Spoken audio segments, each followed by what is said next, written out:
Well, I'll give this little cookie an hour before we're doing the no pants dance. Time to musk up. Wow. Never ceases to amaze me. What cologne you gonna go with? London Gentleman or... Wait. No. Hold on. Blackbeard's Delight. No. She gets a special cologne. It's called Sex Panther by Odeon. It's illegal in 9 countries. Yep. It's made with bits of real panther, so you know it's good. It's quite pungent. Oh, yeah. Ooh, it's a formidable scent. It stings the nostrils. In a good way. Yeah. Brian, I'm gonna be honest with you, that smells like pure gasoline. They've done studies, you know. 60% of the time, it works every time. That doesn't make sense. No, that certainly does not make sense, but it's definitely funny every time that I hear it, though, I have to admit. What is up, folks? MCU's Bleeding Edge. We don't take days off on holidays. We're like the U.S. Postal Service. We are like whatever the fuck their mantra is or whatever. Like I forget their whole deal or whatever. But you know, we're the same thing. We don't take holidays off, any of that kind of stuff and whatnot. We just grind no matter what.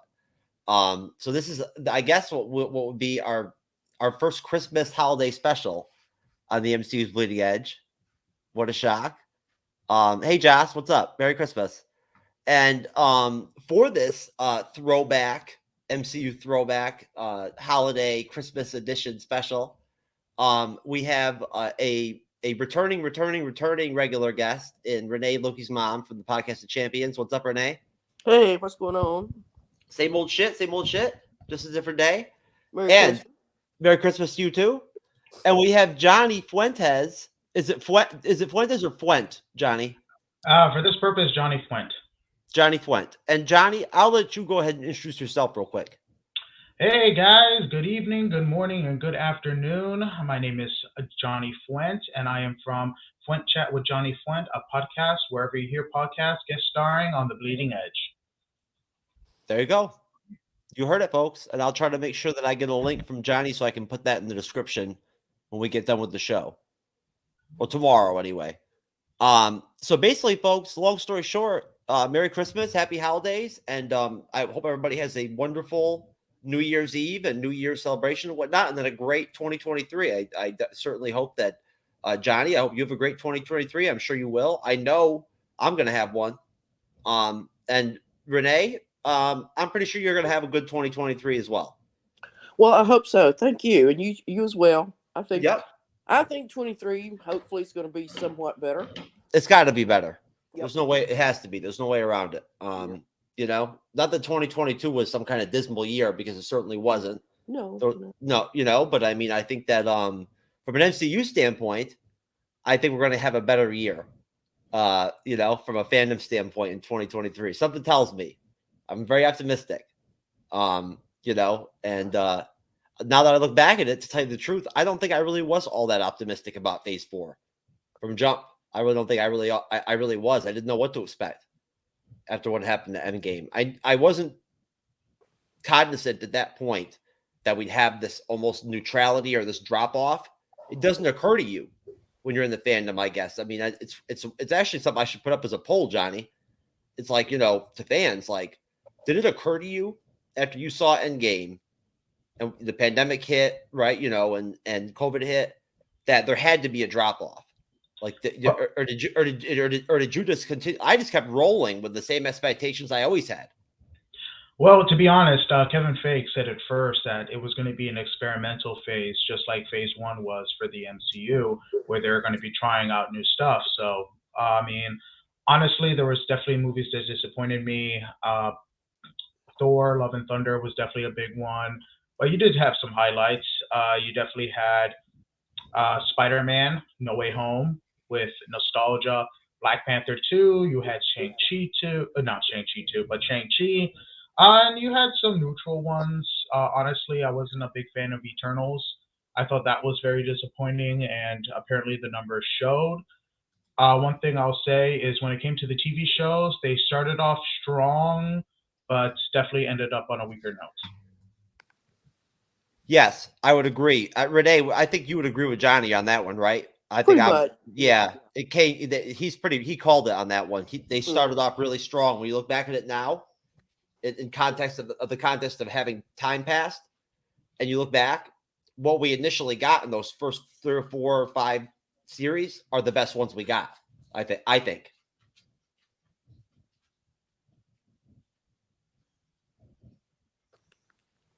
I'm sorry. Hello. Hey, you there? No, I'm sorry. What was the question, Jeff? No. I was just saying that to back up Johnny or reinforce his point. I think that the first 4 or 5 series that they released on Disney Plus, the Marvel series, were probably the best ones we got so far. Yeah. Oh, definitely. I think the first they really seem like they put their their best efforts into the first TV series, particularly WandaVision and Loki. Certainly, I think those were the best of the series. I think those were the all around the best 2 series. I mean, they both had pluses and minuses. You know what I'm saying? But and all the series did. But I think of the series, those were the best 2. And as John says, it kind of fell off. You just see it going down till it got to She-Hulk, and then it was just like a total mess at that point. Of course, it wasn't the same writing team. We have to remember that they've got how many units going on at one time. So I think that was one issue for them, but caused the quality drop off. But yeah. No, that's a very contained thing. That the Disney Plus series are always an entirely new team and a new set of directors and writers and everything from series to series. Go ahead, Johnny. One thing about the She-Hulk series, and one thing I've actually researched for my podcast, was the fact that the writers actually never researched anything about what happens in a courtroom, and never really researched all the lawyer stuff because they said it was going to be too much work. I listened to a YouTuber who does a lot of legal stuff, and he was breaking everything down on what was actually working, what wouldn't work. Like, they really went lazy. And I mean, throughout these series, they made fun of their own bad writing, which, I mean, didn't really work out for them, especially that series finale. Definitely the weaker side. Yeah, I totally agree with that, John. I think that's exactly what they wound up doing. And it's a shame because She-Hulk in itself is a brilliant character. In the comics, they actually did something similar to the storyline, but it was flipped. Instead of the law firm wanting She-Hulk, they wanted Jennifer Walters. But I mean, they had to flip it and just add so many worthless villains into the show. Yeah. Well, believe me, we've got there's going to be plenty of shows, ranking shows and things of that nature. We're going to end up doing ranking shows, folks, that are going to end up covering essentially everything that came out. Probably in January is when we'll do them. Well, that's our window, and it'll probably be either on Sundays. Either we'll break up our phase 5, phase 6 preview that we're working on right now, and we'll skip over and do our ranking shows, or probably Andor will wrap up on Wednesdays, or Willow will wrap up on Fridays with us. We'll be in Cyber, and we'll just slip over and start doing Marvel over there, and we'll do the ranking shows there. But they'll be 2-parters, and it'll be everything that came out in 2023 or 2022. Like me and Renee figured out the other day, was what, 8 something altogether? Like yep. And then which is the same thing as what we got in 2021, if you think about it. We added Venom in 2021 when we ranked everything as a 9th. So that we considered that as a Marvel production. We did. We included it in the ranking shows. So that added a 9th. But it was the same thing. It was 8. So if you look back at it, from 21 to 22, it was the same amount of productions, technically, from the MCU. It was 8 and 8. We got 8 this year if you add in the Werewolf by Night special and the Guardians of the Galaxy holiday special. But besides that, it was just 3 Disney Plus series and 3 films. That's all we got this year from Marvel. Pretty skimpy. Wouldn't you include Morbius for this one, considering the ending had Michael Keaton? Me and Renee talked about that. I think we should, but Renee doesn't think so. Yeah, I think it's okay to talk about Morbius, or whatever. But I think in terms of doing it within this MCU saga that we tend to try to stay in and the continuity of storylines and whatnot and characters, I don't think Morbius. I mean, yeah, you're right that, but other than add in the fact that it was probably the worst movie. No, but you know what, Renee? Though he's right. He's right. With the Michael Keaton tie-in.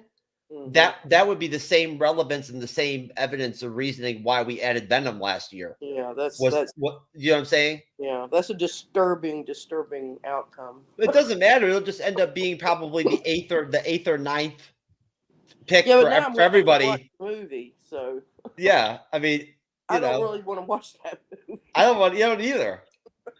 Yeah, one thing I'll say is it only gets worse from here, considering that next year we get Kraven the Hunter. And they've already made dramatic changes to him. Instead of a hunter, he's an animal lover, and he's fighting Fuck that. No, tyranny, I don't believe animal rights. No. I'm serious. Look it up.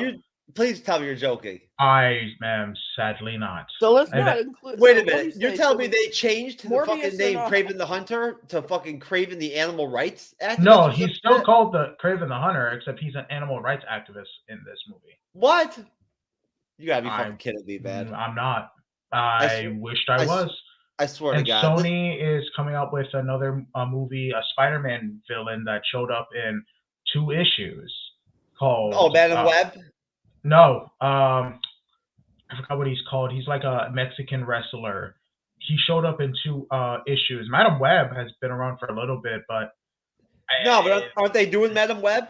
They are doing a Madam Web with Jessica Jones, Jessica Drew, different other Spider people, where they're trying to protect Peter Parker before he was born. I have no idea where they're going with this. Renee, this is why I can't follow Marvel and the MCU on a daily basis like Johnny. Because if I had known, if I had heard that they did that to Kraven the Hunter and made him an animal rights activist or whatever, I would have already probably had a stroke. Well, here's the big thing. They're trying to tie this in.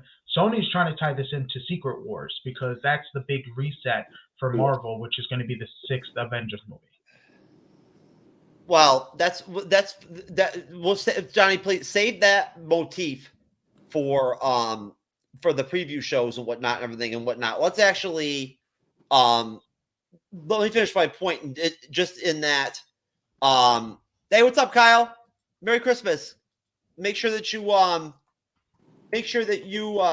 mention to your co-host and your brother over there and whatnot and everything that I wish him a Merry Christmas as well over there in Australia. Or is he already back home, Kyle? I can't remember. I know he was doing a month over there. Folks out there, this is Kyle from True Believers, MCU True Believers Marvel Cinematic Universe podcast, and basically, his co-host, long story short,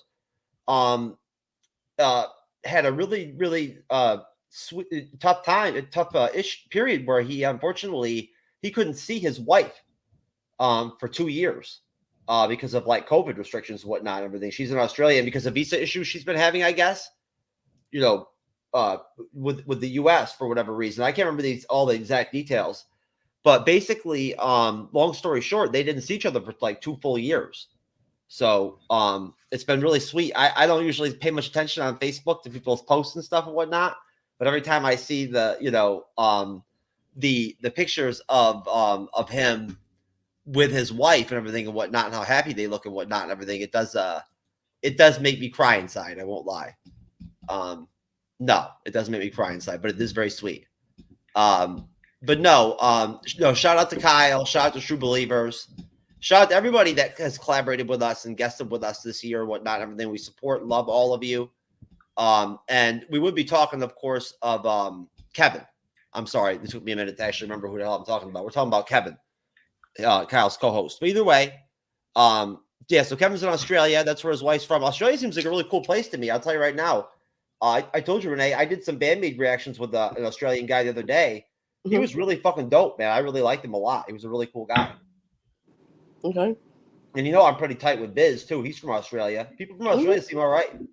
Oh yeah. Lots of Australians on a lot of these different little forums and whatnot that I like to travel around on and talk on and several folks from Australia. I've known. Yeah, you know, it's weird. I'll tell you right now, Johnny. One of them. You know, honestly, I come across creators from Australia that I want to collaborate with on a personal standpoint that seem like cool, fun people more than I do from people like from the UK. Which is weird, right? Like when I talk to creators from the UK, they're a little bit more like pessimistic and like hard to work with at times for me. Even though we only have that 5-hour time difference, which is not so bad. I have recorded with people from the UK before a bunch of times. It's just that for whatever reason, I don't know. This is just my personal experience. With the Australian creators I've worked with, they're like more than happy to bend over backwards to try to like make time and like make it work with you. And they have like a freaking 15-hour time difference. 15 hours? Yeah, seriously. You got to record with them at like weird ass times, which I always do. You know, it's just part of the deal. You know what I mean? I always try to bend for the other creators too. I mean, if they're from India or, you know, Norway or, you know, or like if they're from the Grandmaster over by Podcast of Champions where Renee's from, he's from the Netherlands.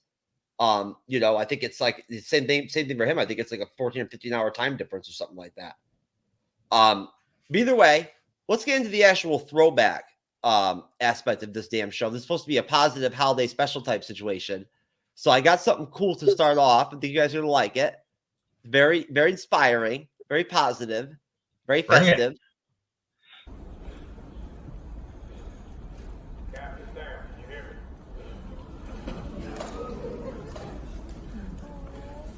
On your left.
Fuck yeah.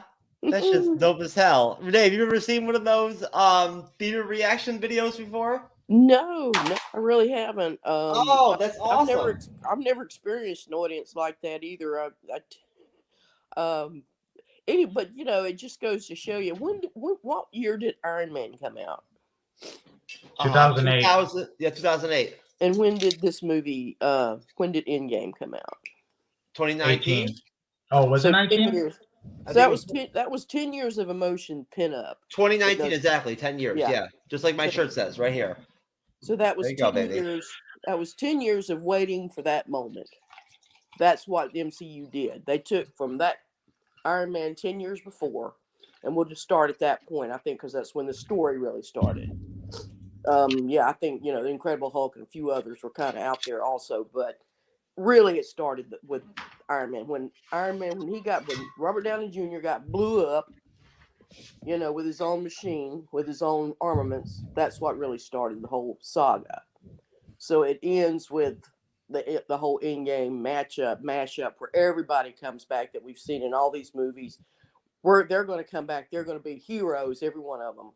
And that's what everybody in that audience was waiting for. And you can see it and you can hear it in that audience right then and there. So that's what Kevin Feige and Stan Lee and all the guys did.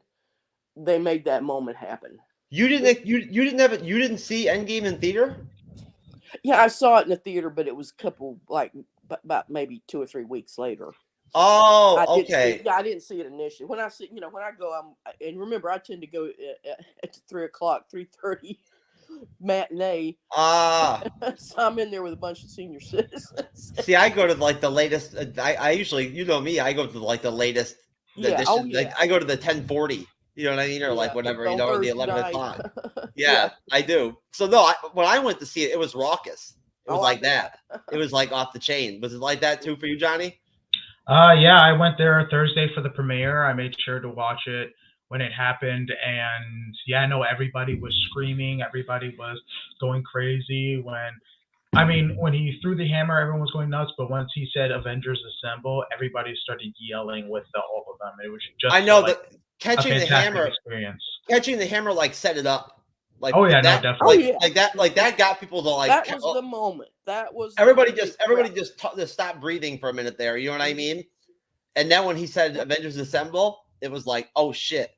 Well, we knew. I think even fans knew that if anybody had the capacity to lift the hammer, it would have been Captain America, because he's such a straight arrow and such a good guy, and truth, justice in the American way. I mean, embodied with. It was honestly teased in Age of Ultron. I'm sorry. It was teased in Age of Ultron. Exactly. Yeah. There was that big tease, and you kind of saw that little look on his face, and you saw a little look on Thor's. Like, wait a minute, did I see that thing move? See, now I relate that, Renee, to what we were talking about the other night with Ant-Man 2, right? And the fact that we knew, anybody who knew the comics knew that was Kang's city, capital city. That was Canopolis in Ant-Man 2, in the quantum realm at the end, when off in the background. When Hank came down and when Hank rescued Janet and whatnot, everything, right? Nobody talked about it. For some reason, we didn't talk about it. We didn't get into it, but where the fuck else could it have been? There was nothing else it could be. Well, what I mean? But when 2 came out, I don't think none of this, the whole Loki, none of that had been thought out yet, or had at least been revealed. So no, but that's why. No, but where I connected to it is just that, Marvel knew, and Marvel Studios knew that, and some of the fans knew and some didn't, believed or didn't, that Steve picked up the hammer and moved it. That in Age of Ultron, they right. There were people that believed he did, that noticed it, right? Like Johnny just said, to where you could almost kind of felt like he did, and they knew the whole time and kept it in on the inside. Marvel Studios did that was them letting us know that he could pick up the fucking hammer. He knew, Kevin Feige knew at that point that he was going to pick up that hammer in real life eventually. Yeah, but they had to hold it. They had to wait.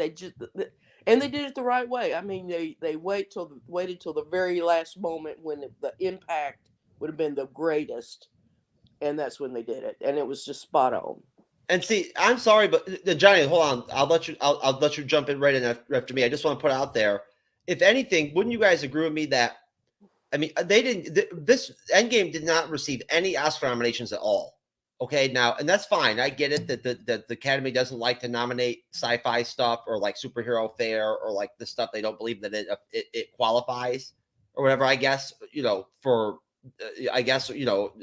Well, you have to understand how they do that. I mean, and I think how the Academy Award, every one of these award shows, they have their own set of rules. So I think, if you're a director, and you're then you nominate, I don't exactly know how that works, but I do know that nominations go out, and then all the people in the Academy, they vote on however they do it. And then they kind of keep, chopping it down. You know what I'm saying? They normally don't nominate anything that's like Star Wars, right? Like But what I'm saying, it's not. You want to say remember the Academy is made up of actors, directors. Yes.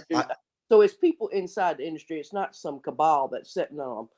You know, we want to think. No. That's how.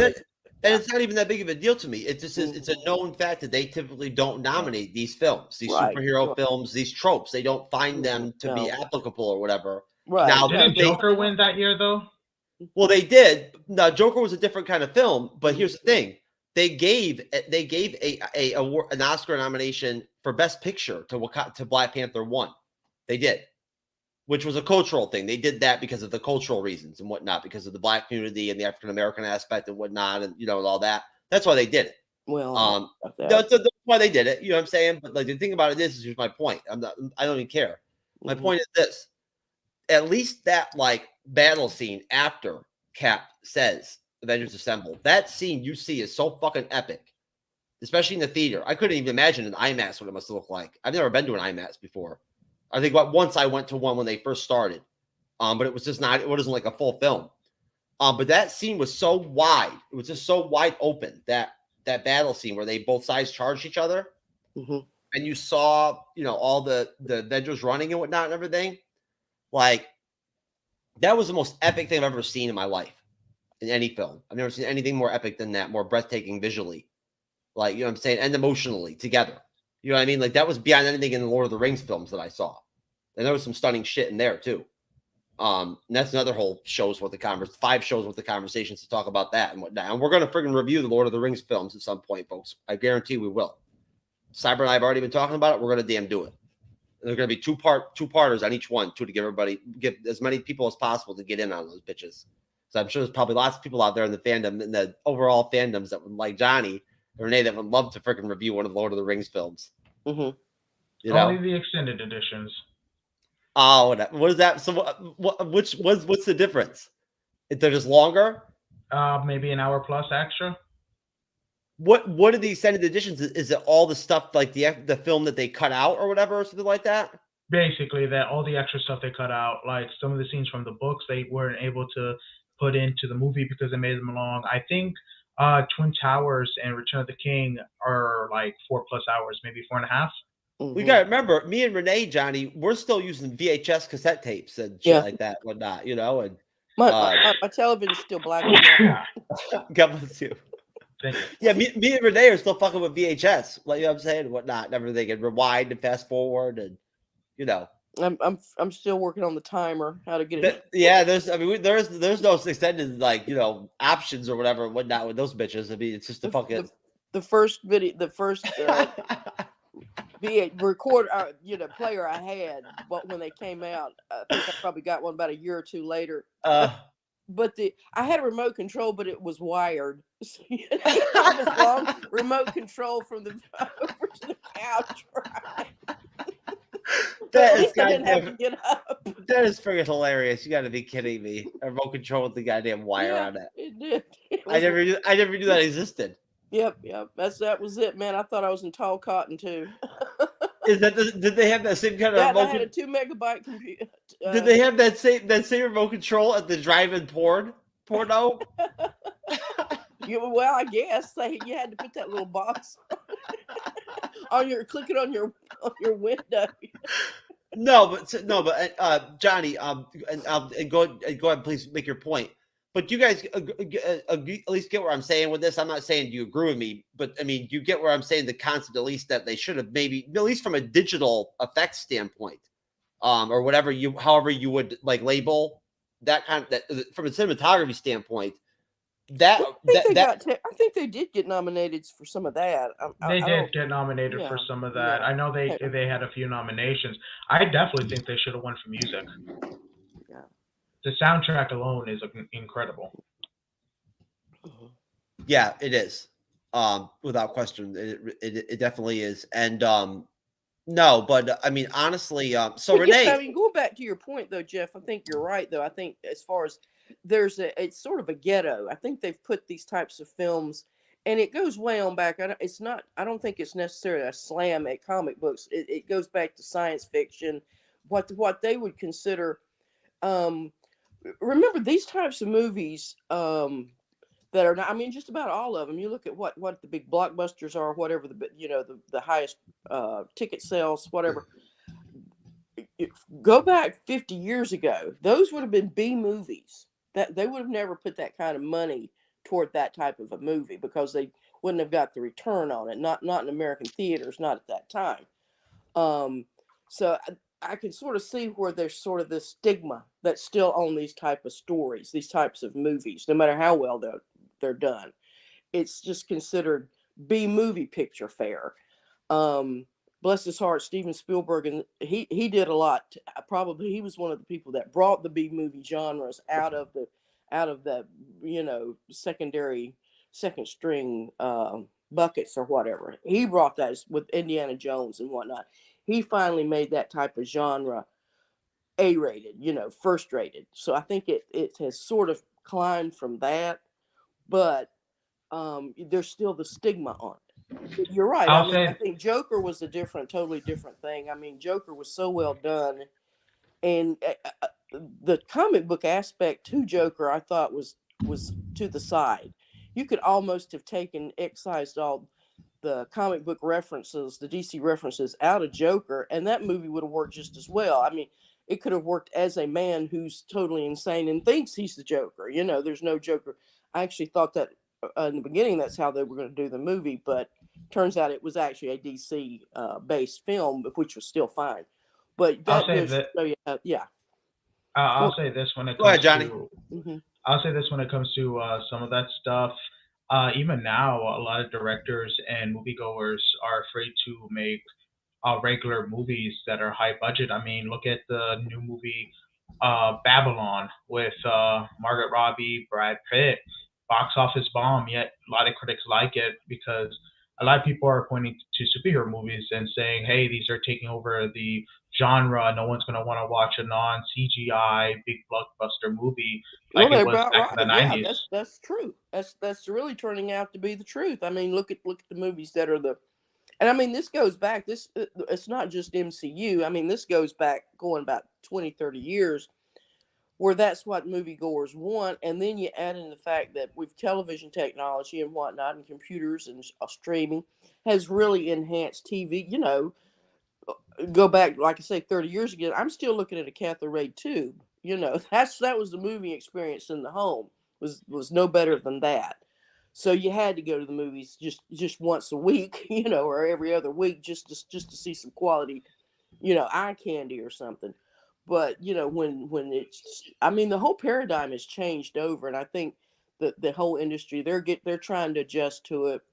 The MCU's has led the way. I'll say that they've Disney and whatnot, they figured it out early that this is that really your meat and potatoes are going to be on streaming and internet and whatnot going forward. I just don't see movies recovering. It's just going to be blockbusters and whatever for the movies. Well, Johnny, going back, you had a point you wanted to make a while back, and I jumped in front of you. Go back, and what did you want to get out there at that point? Go ahead and take as much time as you want. What was the context? I kind of forgot. Or talk or jump in on with whoever you want to jump in on. Okay, so I mean, when it comes to a lot of these Oscar nominated, I mean, like I was saying before, a lot of directors, I mean, Matt Damon even said it to the point, like he wishes he can make a movie like he did back in the 90s, like Good Will Hunting and stuff like that, make it something more modernized, but he says no studio is going to back it because it's going to lose money. It's going to lose money because going to pay everybody, making sure they get quality actors for it. It's not going to really work as it is because if it's just your regular old slice of life movie, a lot of times, a lot of these indie films are becoming popular because they're low budget. A lot of these actors and actresses, they're not really known. I mean, look at Train to Busan, one of the best zombie movies ever. And a lot of the reasons they were able to make it so well is because a lot of these guys were unknown actors. Look at Parasite, another film that won the Oscar and definitely wowed a lot of people. Another that ended up was an indie film that was low budget, still made a lot of money. So a lot of times we're going to have to look back at a lot of these Oscar films that are going to be nominated in the next few years most likely are going to be indie films just because they're low budget and they're going to be the only ones being able to be the quality that the Oscars look for. Unless you're Christopher Nolan and just make a movie that nobody understands.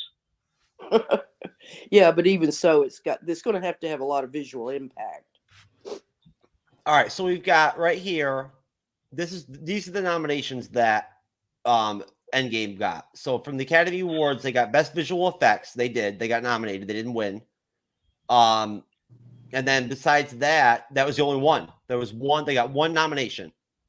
And then they did get. Let's see. Yeah, the rest of the stuff is all pretty like small potatoes kind of stuff. They didn't really win anything. So I mean, and so there you go. I mean, so yeah, at least they did recognize them for the visual aspect and whatnot and everything. And I do think that's important. But Renee, I think that's awesome that was the first time you ever saw something like that. Because honestly, I watch stuff like that on YouTube all the time. That's what I watch. Like, is like theater reactions to like Infinity War and Endgame and shit like that and whatnot. Like that's what gets me jacked. And, like, yeah, absolutely. But I'll put one more point about the Oscars that didn't they expand? I mean, forever it was just always 5 pictures. You have 5, nominees for each category or something like that. And then I think they expanded it to 10. It may have been like maybe 10 years ago or something like that. I think there was some people were complaining about it. They said, why are you not? It's not that, all of a sudden we've just, they've been complaining about that for quite a while, fans and whatnot, and even some critics and certainly the people inside the industry and whatnot that are making these movies. Why are we not getting our recognition and whatnot? So yeah, then they expanded it, I think, so that they could at least give a chance to get these other films could get a nomination. You know what I'm saying? Because of the way their voting structure set up. So anyway, I do know what you're talking about. It's not like the Academy's trying to, they're saying, oh no, we're not. I think they're trying to figure out how to work some things in. And like I said, the whole industry, everything is changing. The audiences are changing. It's just we're just going to have to understand this is happening, and it's going to be different going forward. And we'll just accept the changes and keep going. And anyway, but yeah, right. You're absolutely right. I mean, just seeing an audience, you can, like I said, going back to my original point, you can see how all that energy had been pent up, had been built up and controlled and molded. And just like a wizard in his hands, whoever was doing it, whether it was Kevin or whether it was Stan Lee's spirit or whatever standing behind him, it really came to a point right then and there. And I think that's what we want again, the fans. We want that moment again. We're desperate for that moment again. And I think the fans are going to have to be a little more patient and a little more understanding of all the things that have gone on and all the changes that are happening now. And they're trying to cope with it. And yeah, they're going to make some, and like you said, Johnny said that it was supposed to be experimental. They said, yeah, we're going to do some different things right now. So yeah, when they do something and fall flat on their face, okay, let them, don't walk away yet. Just let's be patient and wait for the next movie. Well, Johnny, I want you to take the first crack at reacting to this. All right. So, who would like to start? Mr. Barnes, why does Sam aggravate you? 15 seconds to drop. So what's our plan? Hey. Great.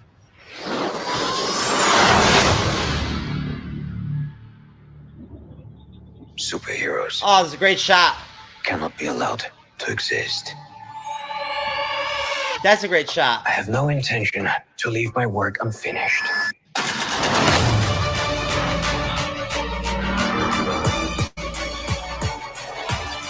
The world's upside down right now. Where do we start? We came here to see Jeff. What you got? No, not on my Buck, I have a plan. Oh, yeah? What is it? Is you ready? Here we go again. That's my girl right there. Running hard on the job. Can't take that from us. Are you ready? Is you ready? You said you ready. Ready? Is you ready? Are you ready? Is you ready?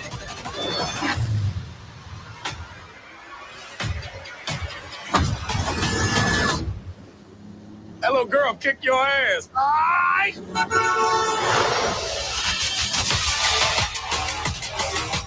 Gotta get that first shot up before that bullet hit me. See? That wasn't so hard. Are you ready? Is you ready? Ready? Okay. You say you ready. What are you doing? Whole squad ready. Are you having a staring contest? Are you ready? Ready? Is you ready? Just blink. Sweet Jesus. I mean, how old are you? Man, that is some good ass fucking trailer music. But go ahead. You go ahead, Johnny. You go first. Honestly, trailer still brings a smile to my face, especially with Zemo. He was definitely the best part of the show. Just his awe, his character, and yeah, no, I mean, not for naught, the show was pretty good. I loved it, and just the trailer, especially Sam and Bucky's kind of lethal weapon type relationship was pretty cool. That's a great way to describe it. I love that's. I really like that you mentioned that lethal weapon type of dichotomy or whatever relationship and whatnot, because that's the same kind of like they vocalized that they expressed internally. Marvel did, Kevin Feige did, and his team, and I believe it may actually have been the writing / directing team on Captain Marvel. That's what they were looking for with the Samuel L. Jackson, Nick Fury, younger Nick Fury character, and the Brie Larson Captain Marvel dynamic in Captain Marvel was they wanted to go with that lethal weapon. They didn't get the lethal weapon. Honestly, this Falcon Winter Soldier definitely captured more of that vibe. The only criticism Captain Marvel was more like the Naked Gun. Yeah, that was more Naked Gun. The only criticism I will have for Falcon and Winter Soldier was just the villains were very weak. Yeah, I agree with that. That's a great trailer, though, man. Great music. Great trailer, yeah, definitely. You know, I mean, honestly, Renee, is that not a well put together trailer? Mm-hmm. Yeah, I mean, oh yeah, it's got all the action. It's it's what you expect. You want to see, oh golly, what's his name? The Falcon. You want to see him flying. So they gave it to us.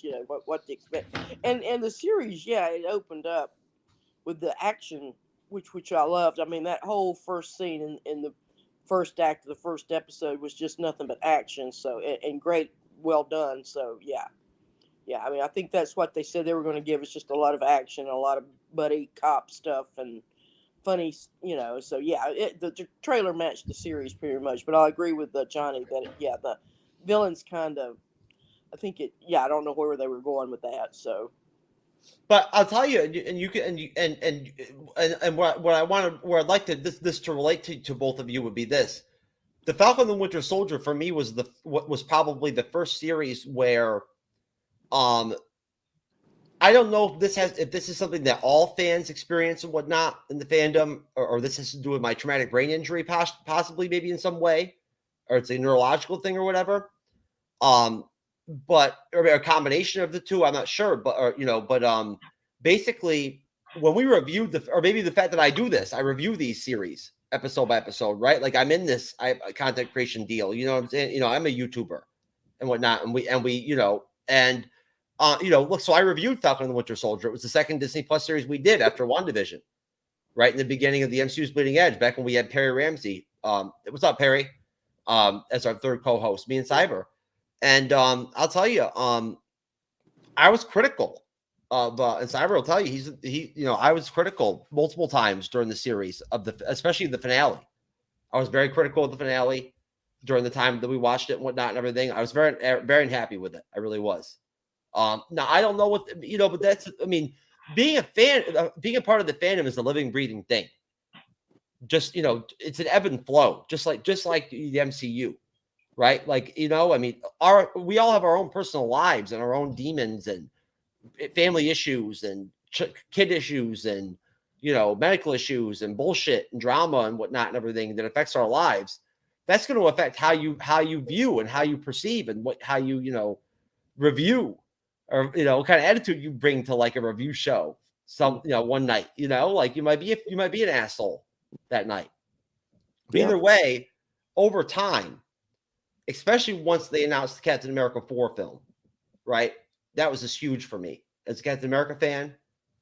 That's like pure fan. That's almost like fan service to me that they fucking decided to do that 4th Captain America film with my goddamn fucking hero up here, Sam Wilson, Captain America. I know you can't see him, but that's my boy right there, that motherfucker.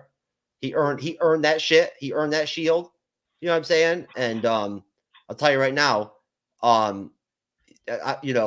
he was great as the Falcon, but people need to remember and like make sure that they fucking call him Captain America. God bless you, because he deserves that shit. He earned it.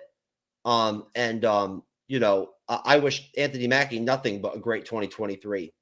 I think Captain America 4 could be like a game changer type of MCU film, like legit. The only thing I would ask for would be if I could have one wish, like one genie rub or whatever, it would be to bring the Russo brothers back to direct that film. That would be that. I think what they would do with Sam as Cap, what they could do with him, I couldn't even imagine. And I think it could be great. And I think they'd be the perfect set of directors for him. The Cap he is versus Steve. I think they'd be a great fit with him. He's more capable of humor, I think, than Chris Perry is. Chris Evans, I'm sorry, Anthony Mackie. But anyways, my point is, the series grew on me. It really, you know what I'm saying? Like once I realized and saw the importance of the connective tissue of it, the fact that without the Falcon and the Winter Soldier, we don't get Captain America 4, right? That changed a lot. That really would change my outlook on the series looking back at it. Then over time, I just really looked back at it and I was like, you know what? It was a goddamn good series. Especially once I saw shit like, the quality erode a little bit as we started to get into 2023 and whatnot. I was like, damn, I should have friggin' been more positive about this series. So was there any Disney Plus series or any MCU film that did that for you? Johnny, you want to go first? Let's see. That I Take your liked, time. that I hated and then liked as time went by. You don't have to say you hated, but you know what I'm saying? Like, I mean, I didn't hate the Falcon and the Winter Soldier. I didn't think it was all that great. I thought it was very uneven from episode to episode. It did not flow well. I mean, that one shot in the trailer with Sharon Carter when she's beating up those thugs, that was episode 3. That was a great episode, right? No, yeah, definitely. I mean, honestly, I don't think I have one. I liked most of the series I liked. Nothing really changed through time. You know what? Actually, one show that I was kind of getting bored of because it ended up having a slow beginning, but definitely crescendoed into something amazing was definitely Moon Knight. Especially the last 2 episodes, they were amazing, and I loved it. And going off of what you were saying with Captain America 4, one of the villains they announced is going to be the leader, which should definitely be something interesting. No, most definitely. Renee, is there anything out there for you that you feel like maybe you had a similar connection with what I'm talking about? Oh yeah, I've spoken about it before on other shows, and that was WandaVision. Yeah, and it and like and you made a good point there talking about how we as individuals take our first takes or whatever on a product. We had a bad day. We just whatever, we were distracted. We couldn't get our mind focused on what we're and that's going to play into it. Particularly when we're kind of like in our situation where we have a schedule. We have to see this TV show or this movie because we're going to talk about it here. But yeah, I think when I first saw WandaVision, I didn't exactly know where they were going with it. I mean, it was started out with these black and white, which I mean, I could see what they were doing. I mean, I understood this was something going on in her head, but I didn't really understand, well, why are they doing it this way, and not giving us any clues. So it kind of went, I watched it all the way through. And I think the whole, my attitude from the first episodes affected me, going forward from that. went ahead, but I as a matter of fact, I wasn't doing the show. I didn't watch it because I wasn't doing Bleeding Edge with you guys yet. So I actually stopped watching it. That's what happened. I watched a couple episodes and just couldn't. Getting closer to when Loki was supposed to come out, and I was definitely looking forward to that. I said, well, I'm going to go back and watch WandaVision just to get it, just so I'll know what's going on. And when I saw it that time, it really improved. I mean, then I caught on to it, and I see now, and I actually got more engaged with the characters at that point. And then I saw what they were doing, and I said, oh, okay, yeah, I really misjudged this whole TV show. So it really wound up becoming, in retrospect, my favorite MCU TV show. Yeah, so that was a big game changer for me, and there were a few others I've had opinion changes on. I'm always flexible in that sense. I mean, I'll go back and give something a second chance and even a third chance. But yeah, that in that particular case, that's the one that jumps out at me. I think that's I mean, hey, I think that is a compliment, since you already know that I picked WandaVision as my #1 MCU release last year on the ranking shows. I was the only person that did. So there you go. Thank you for complimenting and supporting my pick, Renee. I appreciate it. You're right. You're right. Johnny, do you have any reaction to what Renee said about WandaVision before I launch into the next trailer? Honestly, I mean, I've stuck with it. I remember I was watching with my dad, and we were like, what the heck is the first 2 episodes? And then it just bloomed into something. So I could definitely relate to what she was saying, like confusion, craziness until like episode 3, and then everyone was trying to blame Manifesto.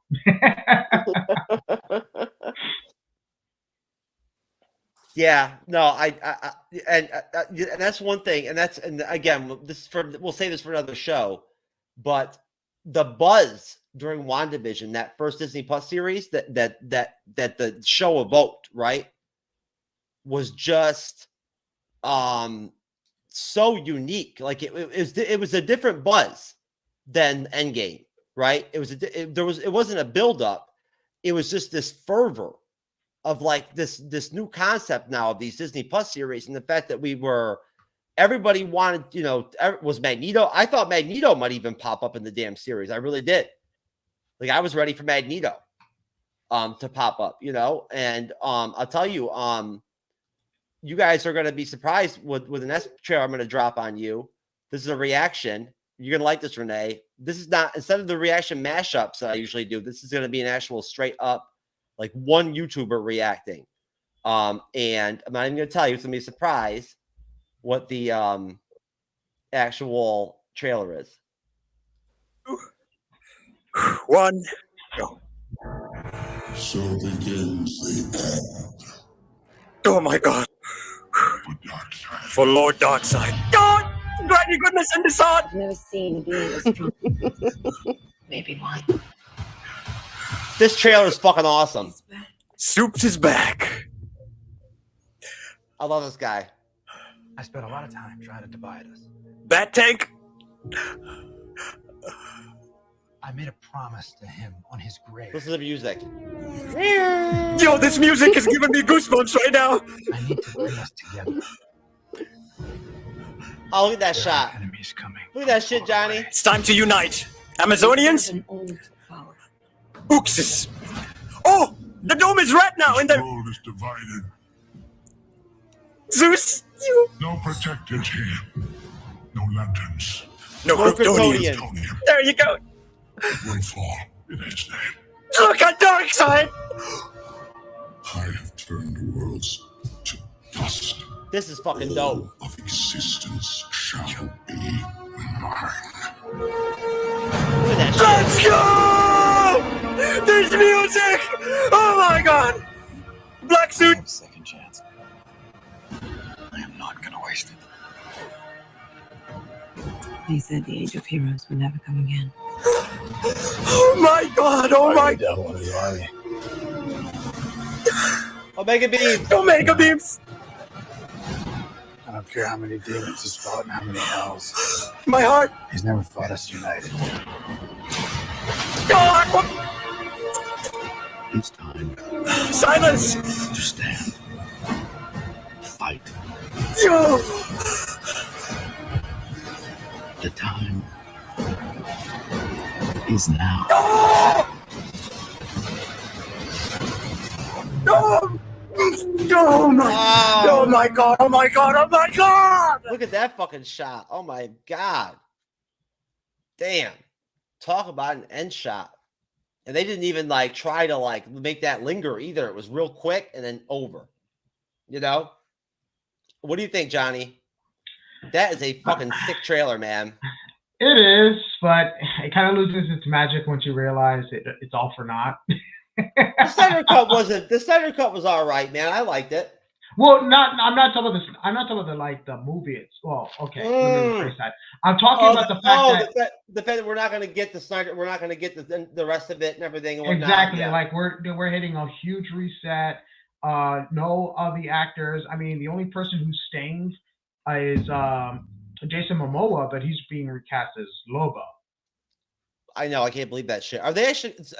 Are they going? But they're still going to release the Aquaman 2 film, right? Yeah, they're going to release the movies. From my understanding, I think Blue Beetle is going to be the newest movie. It's going to take place in this new universe, just because it's the movie that moved from HBO Max exclusive to movie theaters.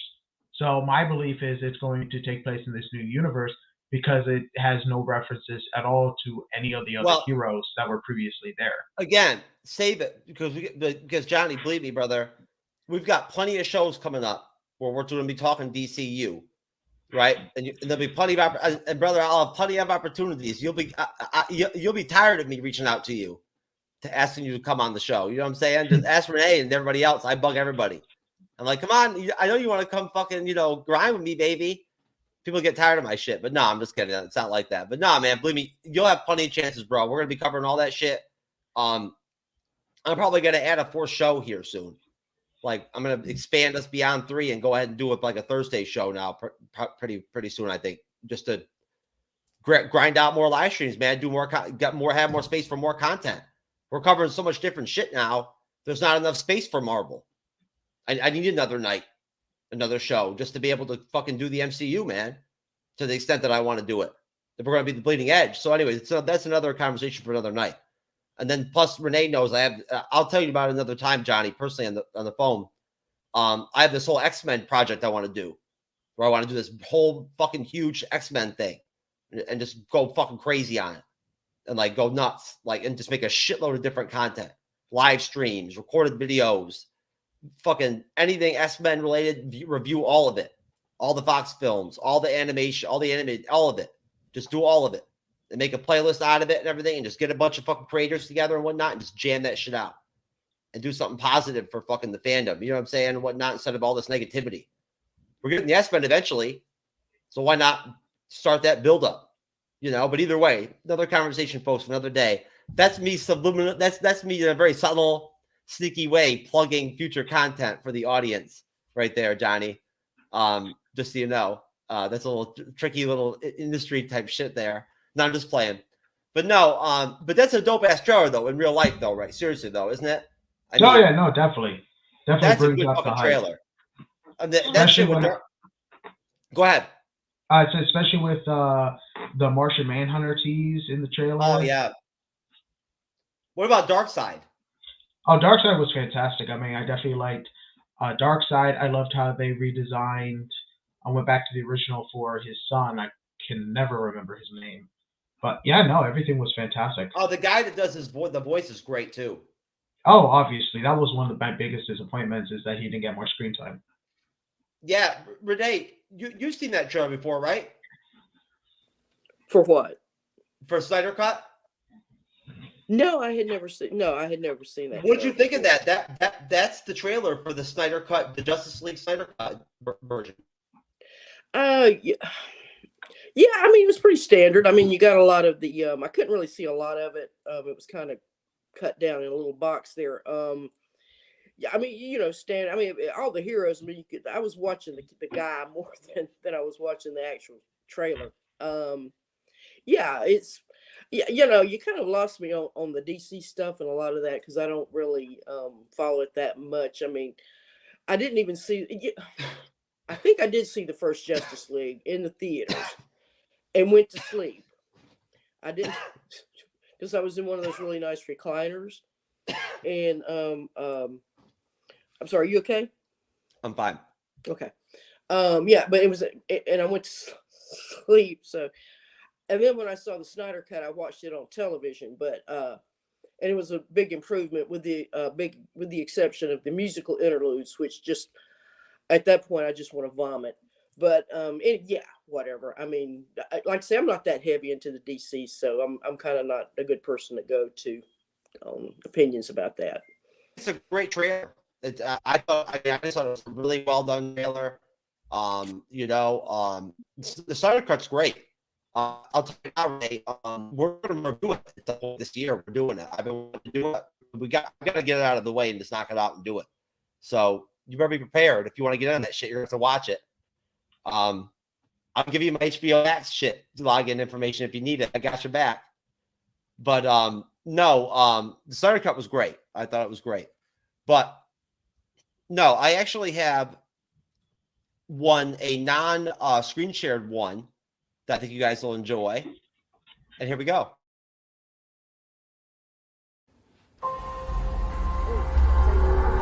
That's an awesome opening shot. The entire time I knew him, he only ever had one goal. Oh, come on. I thought it was exactly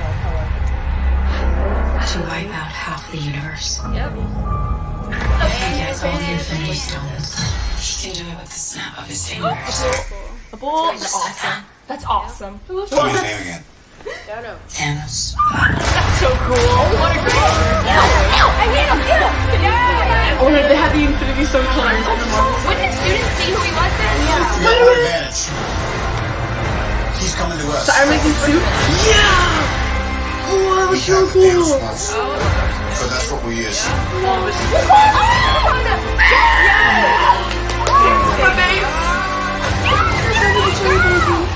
Let's talk about this plan of yours. I think it's good, except so weird it sucks. So let me do the plan, and that way it might be really good. I am so excited.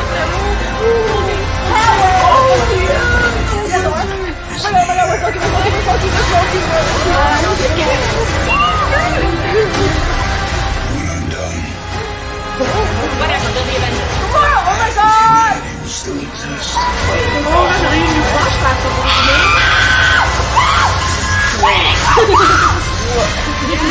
What's going on? He just crushed the Infinity. The Tetra.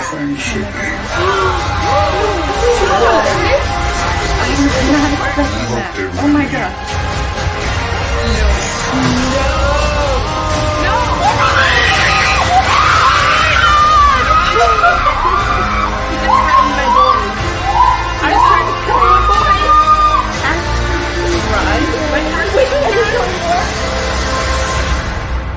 I'm Peter, by the way.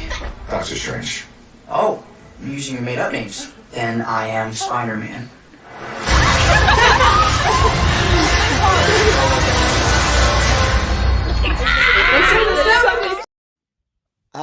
This shit is dope. A lot of screaming. I'm telling you, that Infinity War 2 trailer was fucking awesome, man. That may be one of the best shows I've ever seen, I think. Honestly. Renee, what do you think? Could you actually make out the trailer in that one? No, not well. No, I was just kind of looking at the different reactions of the fans. Oh, I see. Okay.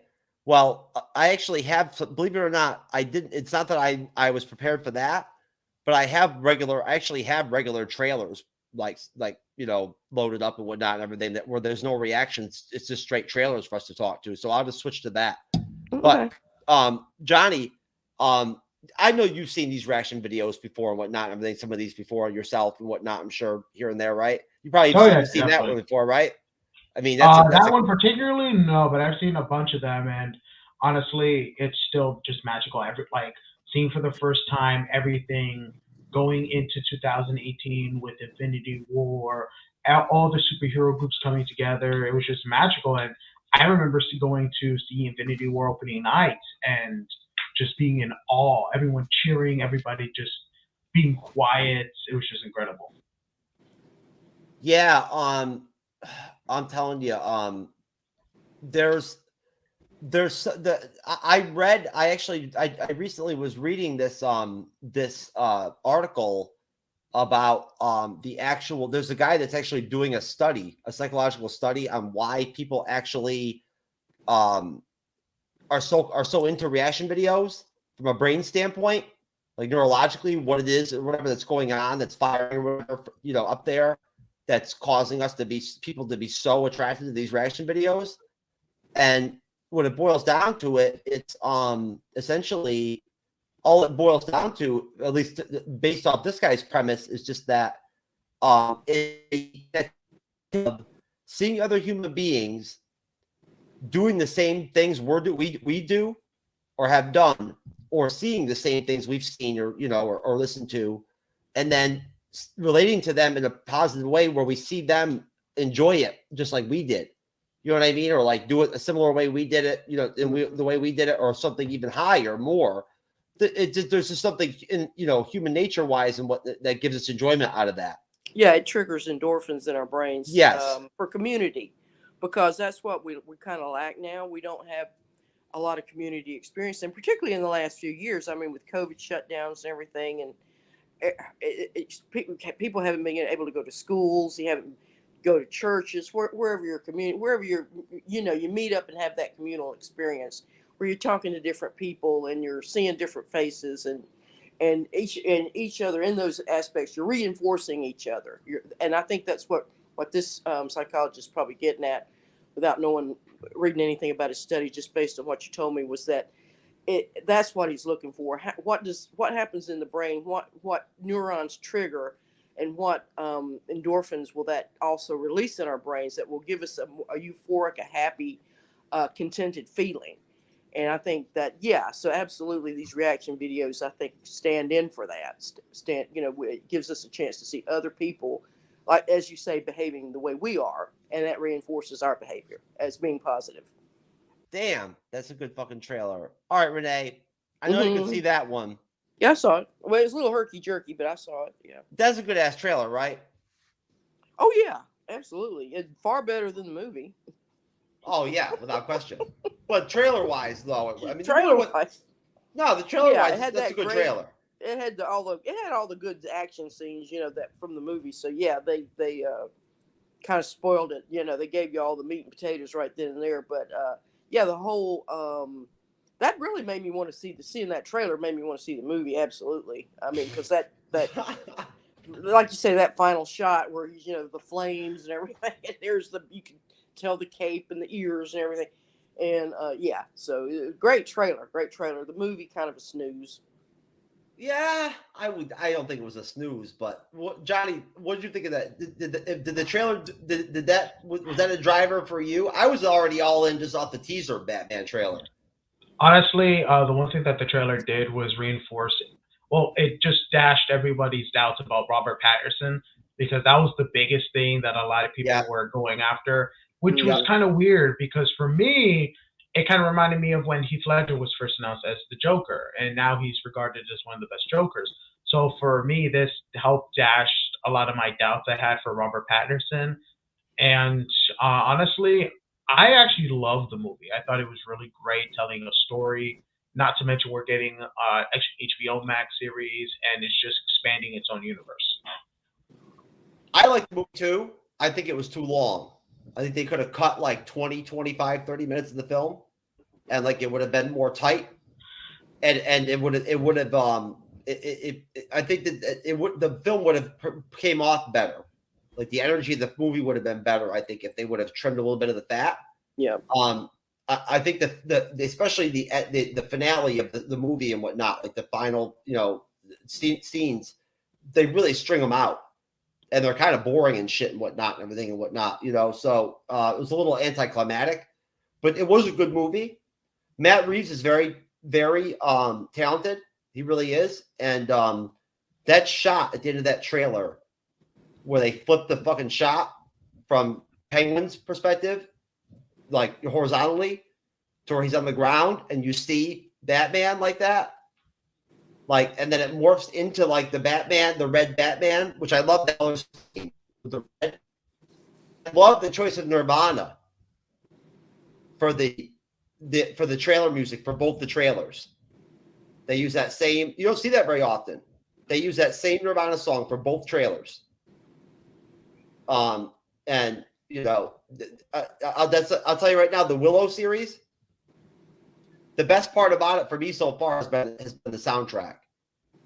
Like last episode, they had a cover of Soundgarden "Black Hole Sun" to like close out the episode, and that shit was dope as hell. The episode before that, they had Metallica "Enter Sandman." They had a cover of that by a woman, like you know whatnot and everything. It was pretty dope. Like that it's been dope. The soundtrack, the show not so good. But no, Pattinson, you're right. That it did. Honestly, Johnny, I can honestly say that's one of the coolest things about being like, you know, here on the Bleeding Edge is that I watched that evolution with my guests and other creators and whatnot as we would watch anybody. This is kind of an inside trope, like on the Bleeding Edge. Andrew from GNN or like anybody like, you know, any of the like our old school regulars will tell you I overplayed the fuck out of these Batman trailers all the time. Like any chance I could find, I would play these trailers during shows, like out of nowhere, just because like I fucking loved them so much. I love Batman so much, right? I never doubted Pattinson as Batman ever. I worried from jump. I didn't think he would be able to pull off Bruce Wayne, and I was right about that. His Bruce Wayne, I don't really like, to be honest with you, compared to like you know. Well, that's the problem. If I can jump in, that Pattinson was my problem. He's just, I don't think he had the. As Batman, he's fucking great. Well, yeah, but then he's got the Batman suit on. You know, anybody's going to be great in the Batman suit. I mean, you know, have you seen me? Have you seen me in the Batman suit? I'm not that great. Yeah, George Clooney. I'll say. Yes, you would have been. Look at how they did Michael Keaton. I mean, who would have thought Michael Keaton could have filled out a Batman suit? But when I wear my Batman suit, I'm gonna have a baby leg sticking out of my fucking my front like crotch plate or whatever. Anyway, but no, I mean that was my. You got to have the strong Bruce Wayne. I mean, Bruce is actually he's the human aspect of it. You know, the normal aspect, the person that's like us. You know, we don't.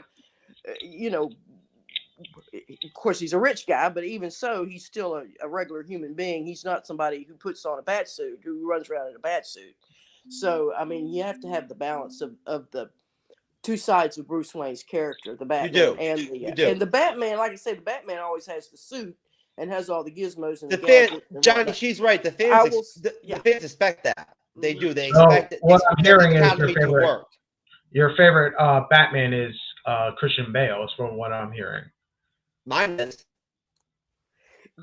Yes, Christian Bale. I think. Well, I think they all bring. I'm not going to say one's better than the other. Christian Bale brought, to that particular way that story was told. Fuck that. Christian Bale's my Batman. I'll tell you right now. Michael Keaton did it with a more I don't want to say less grounded in reality. I think what's happened. I think that Batman series really was grounded in reality a lot more. Even with the wild characters. Whereas the Keaton, I think that was more comic bookish. It was more frivolous. I mean, they were willing to be more ridiculous than that and get away with it. So I think his character really balanced out his particular Batman. Bale's balanced out his particular Batman. Yeah, it did have some Dick Tracy vibes. It did. Mm-hmm. Those initial Batman films and whatnot and everything. But that's still though. And the best Bruce Wayne, I think, is Ben Affleck, but his Batman kind of sucks. So I mean, but hold on though. That's the thing though, Renee. You didn't see Snyder Cut, so you don't know. No, I did see Snyder Cut. Oh, you did see Snyder Cut. I saw both of them. Okay. Yeah. Oh, all right. And that one. I was gonna say because Affleck's Batman and Snyder Cut, I thought was really fucking good. It did improve. Yeah, absolutely. I agree with that. I think they were able to bring more of that out of his character. But as far as Bruce Wayne, I mean, my God, he had with that chin. I mean, Ben Affleck's got the Batman chin of all of them. So. Well, either way, hey, you know what? They're gonna do a second film. Matt Reeves is obviously very talented. I think the second film is gonna be better than the first film. I thought if anything, I thought that the what's her name Zoe Kravitz was her Catwoman was kind of a joke. Like she was not. I mean, she was not. I'm not saying she's a bad actress. I'm saying whatever they were trying to do with her as Catwoman, it didn't work for me in the film. Like, it didn't add anything to the film to me. Like really, or I didn't get anything out of it. Certainly not anything like the Michelle Pfeiffer performance in that second Batman film with Michael Keaton. That Michelle Pfeiffer Catwoman performance is like classic. Well, I will say about this. Go ahead, Johnny. So the biggest thing about that is you got to remember when it comes to this Catwoman, they're going a little more grounded. I mean, Michelle Pfeiffer, she falls off from a building and her cats resurrect her, and with a bunch of other stuff, she has 9 lives and some type of superpower. With Zoe Kravitz, it's a lot more grounded, and she's not herself Catwoman yet. She's like early in her career, being able to do a couple of other stuff, but she hasn't evolved into the Catwoman from the comics. That's the biggest thing about that as well, is the fact that it's still early in the career. With part 2, from my understanding, they may be doing No Man's Land from the comics, where we're going to be introduced to a bunch of new villains, considering that when we last left Gotham, it's completely flooded. Yeah. Mm-hmm. Yeah, and I'll tell you that it's actually very interesting, to tell you the truth, because last night, okay, so I was watching reaction videos and I was playing around, and I actually threw in the search bar on YouTube the Batman trilogy trailer reactions, and I saw some of them. And the first one was a tribute reaction to Heath Ledger, right? And whatnot and everything. And it was the first time I'd ever seen the trailer for the the second film with Heath Ledger and whatnot and everything, where he was outstanding. And deserved the Oscar that he won, without question. But honestly, I watched another type of reaction, Renee, where I was watching somebody react to the actual second half of the third film, the Dark Knight Rises film. Mm-hmm. Like that was her whole. It was like a 20-minute reaction. Mm-hmm. I sat and had that in the background, and like while I was working here, and I was like watching, listening to it. Mm-hmm. And she was crying and everything and whatnot and everything, and but like I hadn't watched that film or like experienced those scenes. Mm-hmm. In that, the Dark Knight Rises in so long, that it was really like, wow. Like, I mean, I'm telling you, it just hits home, like, now that we're having, we're seeing these trailers and whatnot. I've got to go back. I don't even care, folks, about the stats or whatever, or if anybody cares to see it or whatnot. I'm going to end up going back and reviewing the freaking Batman trilogy with Bale, just because those fucking movies are so good. Dark Knight Rises is outstanding. Duke, going back to what we were talking about, the Oscars, I do think Batman, that was the movie, the second Batman was the one where people really started complaining, because Heath Ledger did get nominated. And, He won. Nominated and won. But I think there was why didn't that movie get nominated as Best Picture, is what people were saying. It's well done. And it was. I mean, it was a spectacularly well done movie. Well, no, if you think about it from a standpoint, I mean, and again, I don't want to get into this heavily, but from a standpoint, when you make a film like that, you're working off the same checklist as every director's working off of on any film. You know what I'm saying? Like you're covering all those same concepts and those same, it's all the same. It all encompasses the same concepts, mm-hmm. Right? like the only difference is the genre or the trope that you're flushing out and like in your production, right? Exactly. That's it.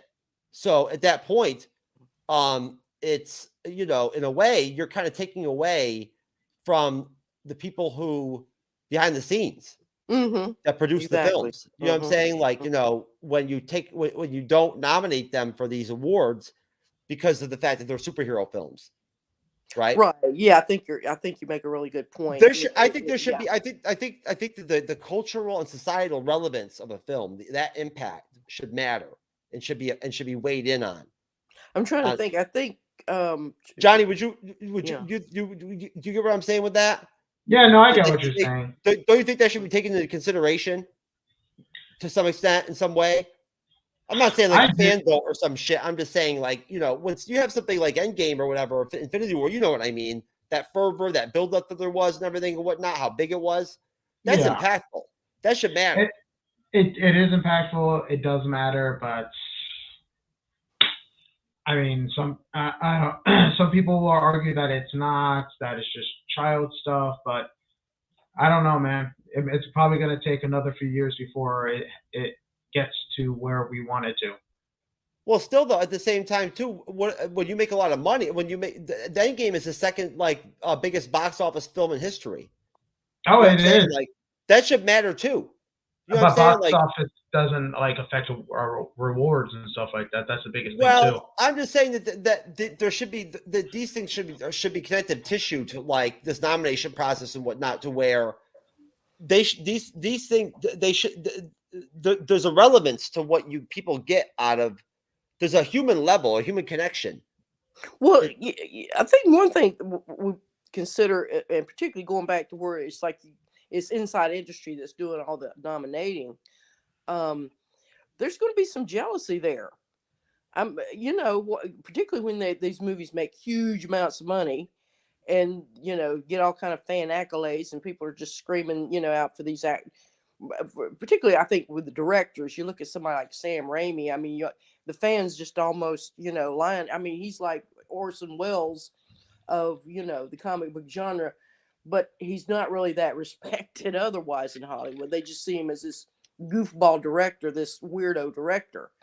When a guy like Kenneth Branagh, okay, he's going to direct one of these movies and be a part of it. I mean, he's bringing the gravitas of everything he's done before that. And I mean, he's well respected. He was well respected actor and director prior to doing Thor, so to sort of shun him for whatever reason, I don't know that maybe that first Thor should have been nominated as Best Picture, but even so, to shun his craftsmanship like they do, I think, and that's what Jeff, I think, is bringing out. I think there's sort of a prejudice and there's a jealousy that can kind of go into these things too. So, yeah, I think Johnny and I would both agree that there's a jealousy there. There has to be a jealousy when you've got a situation where obviously Marvel is basically I don't want to say monopolized, but they've dominated the entire cinematic landscape for what now, like fucking absolutely, 8 years now straight. Right. I mean, there's sour grapes there when Scorsese and Coppola and these guys are saying, they're sneering at it and saying their comments about it. Yeah. That's sour grapes. Yeah. Yeah. No, of course. And you know what? That's okay. Because I've got something very positive next that I think you guys will enjoy. And there we go.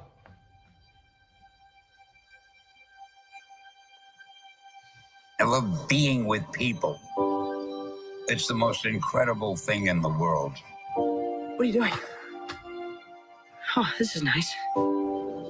That world may change and evolve, but the one thing that will never change, we're all part of one big family. We are Groot.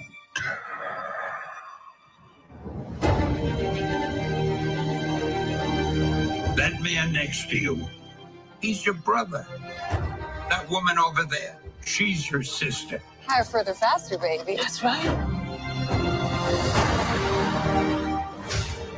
We're all part of one universe Wakanda forever! that moves ever upward and onward to greater glory.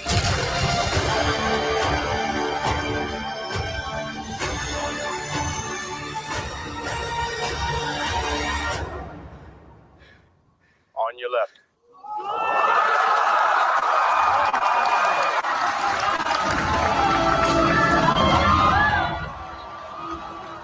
Avengers!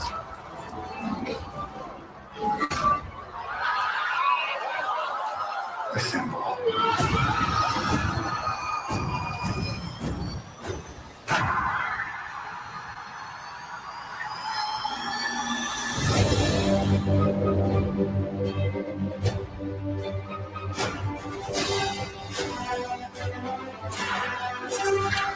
lived a lot of lives.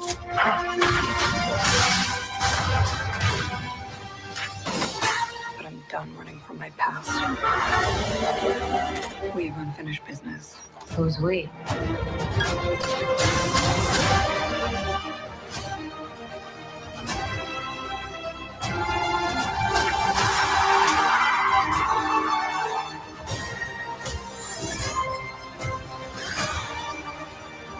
When you love something, you fight for it.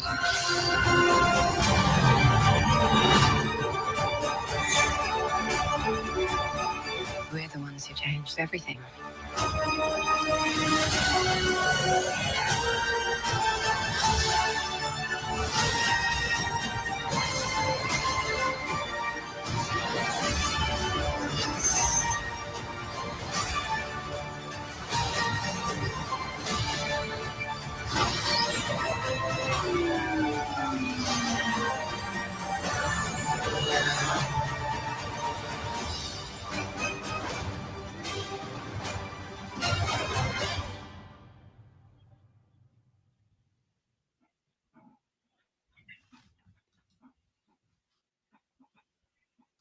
That is pretty dope. I really enjoyed that. I forgot that Marvel's was supposed to come out this year. Yeah, it was. That's right. It was. Renee, I know you've watched that before and whatnot. Oh yeah, a couple times. That do you still enjoy it? Does it still do something for you? Yeah, and I was looking at the titles, what was coming up on the screen with the movie with the trailer, and yeah, it was talking about we're connected, we're family, we're gonna fight for this, and and all the things that the Marvel fans that we stand for and whatnot, and what we want to promote, and the unity that we want to promote and everything. I think that really stands out in that compilation video. So yeah, and then of course it had that little fan reaction that a snippet of that you showed earlier. Yeah, of the fans reacting to that. Avengers assemble. And it was just that was that. Oh like yeah, it was that moment. It was that finally that catharsis was let loose. What'd you think of that, Johnny? When for the first time you saw that Marvel Studios celebrates the movies and whatnot and everything, like did it? I felt I felt emotional a little bit to some extent when the first time I saw it. I'm gonna be honest. This was actually the first time I've seen it. Oh, really? Wow. Yeah. What are your thoughts? Oh, I mean, being 2020, end of 2022, and already seeing most of these. I know, but hearing Stan Lee's voice though, like that and everything and whatnot. Oh yeah, no, hearing Stan Lee's voice was amazing. Honestly, just seeing how far we've gone, and I mean, with how many releases that Marvel's doing, I mean, think about it. It took from 2008 to 2019 to get through Thanos, and it's only taking 2020 to 2025 to do Kang. It's definitely a big difference. Well, that may be connected to the permanent erectile dysfunction that I picked up from S.H.I.E.L.D. episode 7. That may have diminished the amount of years it takes. Your manhood was destroyed. Yeah, to establish the main villain, it shrunk my penis, and the amount of years it takes to where they could do Kang in 5. You feel me? It didn't have to go far, did it? I don't even think Agents of S.H.I.E.L.D. is canon anymore. No, yeah, and I loved Agents of S.H.I.E.L.D. too. I thought that was a really good. I mean, it kind of started off real slow. It was kind of, I don't think they knew what they were really doing at that point. They were trying to make a regular TV show series and forgetting what they were. But by the time it got, I think, into the second season and then on from then, it was a really good show. And I would recommend it to anybody. If you ever just, you got to get a Marvel Jones on and you want to see something, check it out, because, I mean, it's got, what's his name? Greg Clarkson. He's the star. And I mean, my gosh, he's wonderful. He's just such a good actor.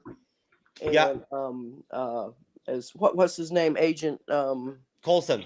Coulson, oh my gosh, yes, Agent Coulson, son of Cole. Because she shows up there. She shows up and has an adventure with Clark, with the Colt, son of Cole, as she calls him, and other things. Just really good. Oh series. yeah, they had the what's his name? Robbie Reyes version of Ghost Rider was in the series. Yep. Oh, definitely a plus for that. Yep.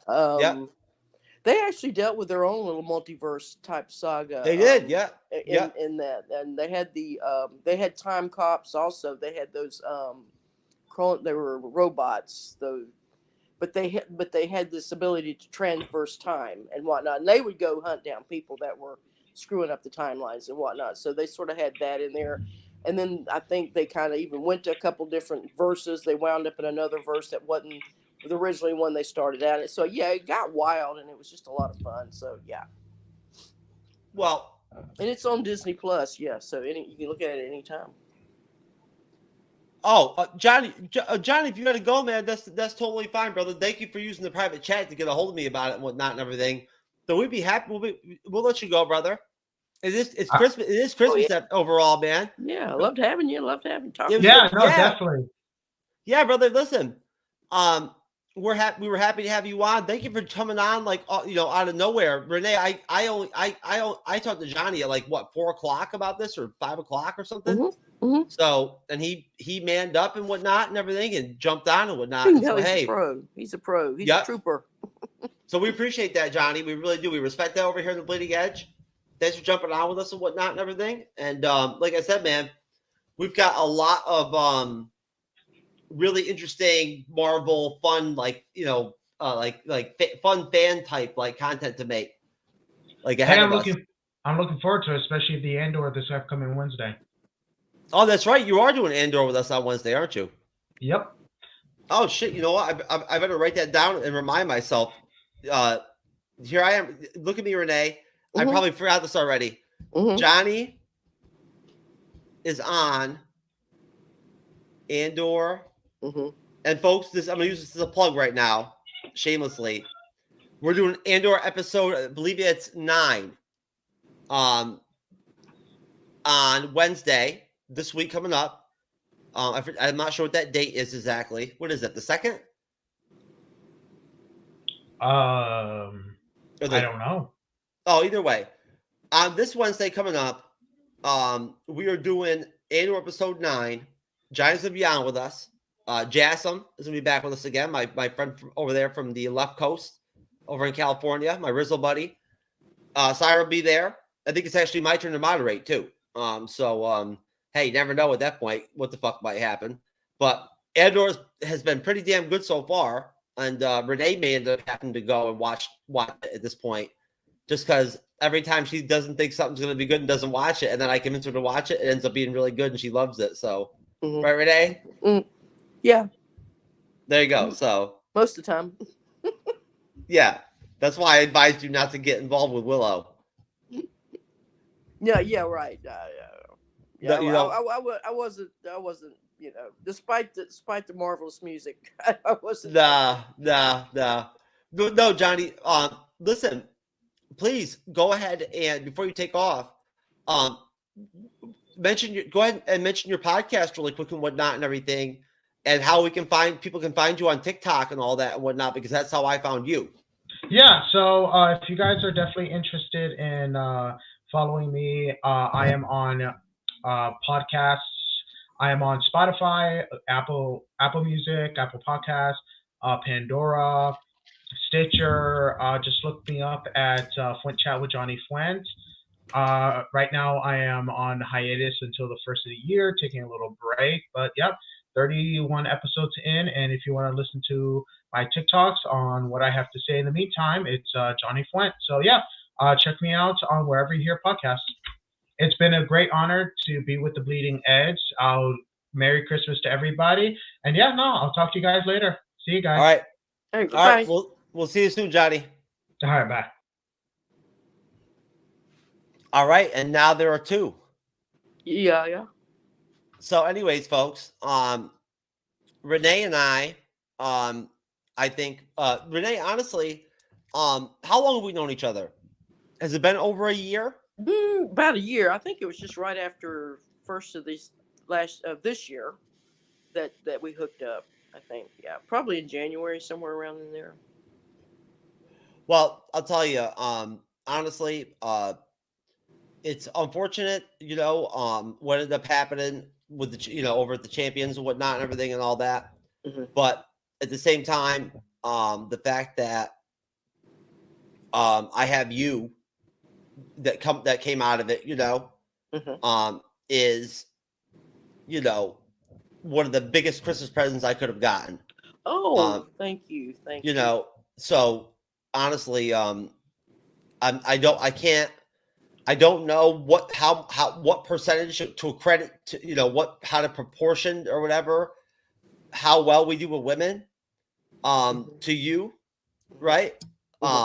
Well, a lot of it's for you, Jeff. I mean, come on. Yeah, I don't think that's what how it really is. Face of yours, come on. No, I don't think that's what it is. I don't. But no, I forget what it's on I have it on my cell phone. I forget. We're on so many platforms. I just get confused.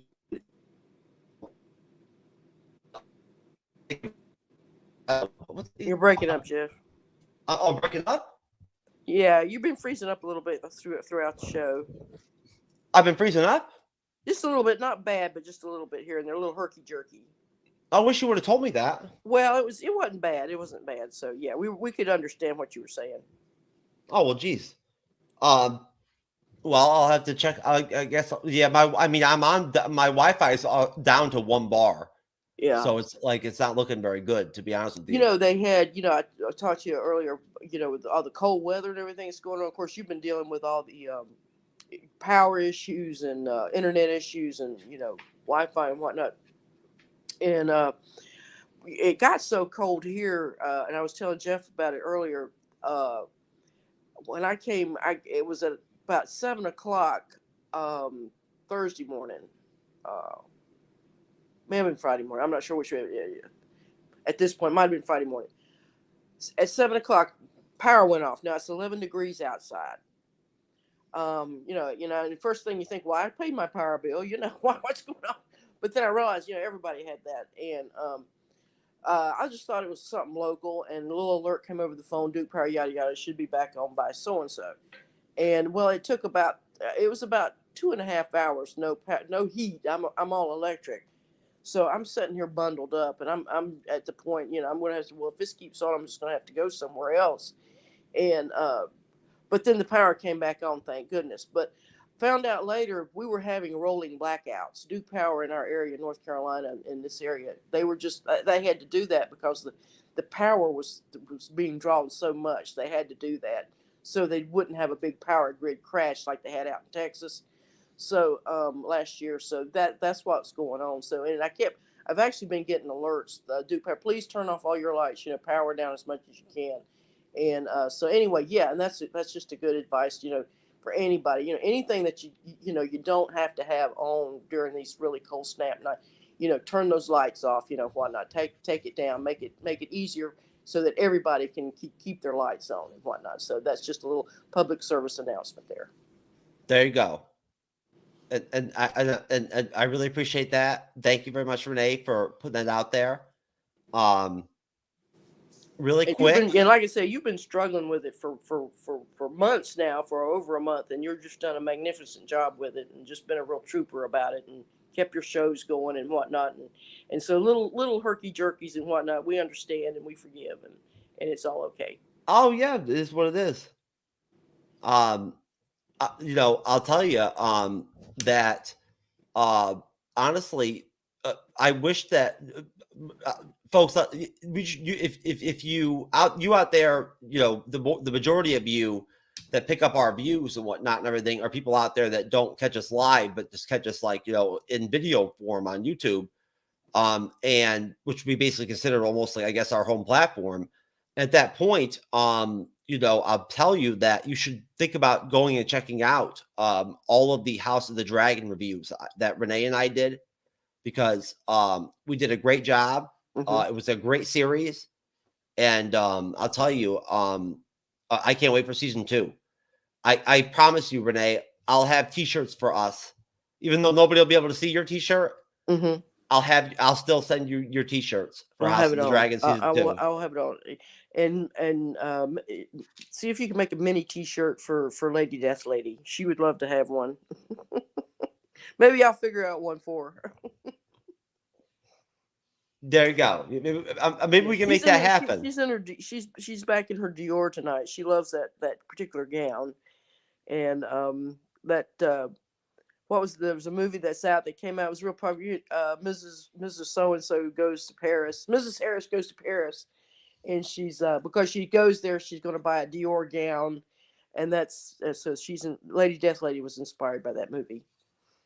Hey, that's good to know. And you know nothing about what I just said, Jeff. You're just No. totally like deer in headlights at this point. No, I'm buzzed. So I'm pretty buzzed and whatnot and everything. I'm actually gonna go ahead and I'm gonna drop a outro.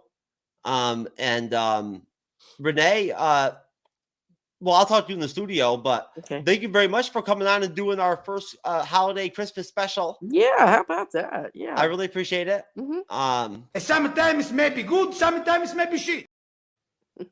There you go. That's how it is, folks. Merry Christmas, and we will see you on Wednesday. All right. Well, you don't see you, not me. No.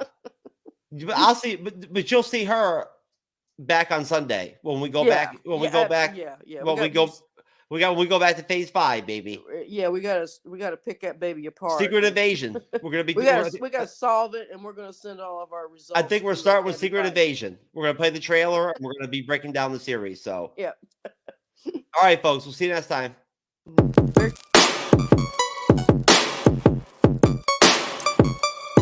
It's going down.